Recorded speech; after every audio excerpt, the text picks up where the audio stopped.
Ko sem prvič vstopil v Plečnikove Žale, so se mi zdele zelo nezanimive, saj te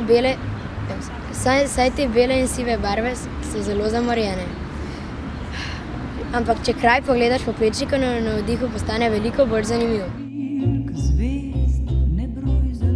Plečniku ime Žale ni bil všeč, zato mu je dal ime Vrt vseh sveti. Tukaj je vhod, ki mu lahko rečemo v grščini tudi Propylaea. Moj najljubši del Plečnikove Žale pa je vhod, ki je sestavljen iz veliko stebrov. Iz stebrov je naredil tudi luči.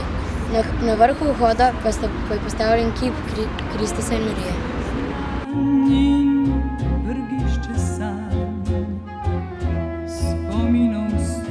Plečnikove Žale so kot labirint.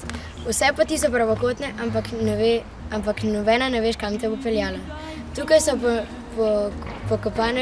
pokopanih veliko znanih osebnosti, kot tudi Plečnik sam.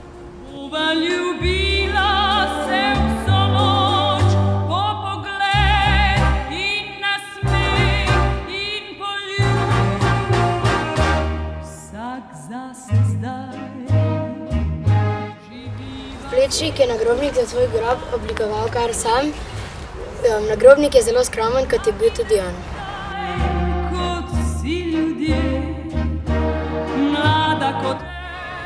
Plečnik je poleg vhoda postavil tudi več manjših mrliških vežic, ki so narejene vsaka po drugem zgodovinskem slogu.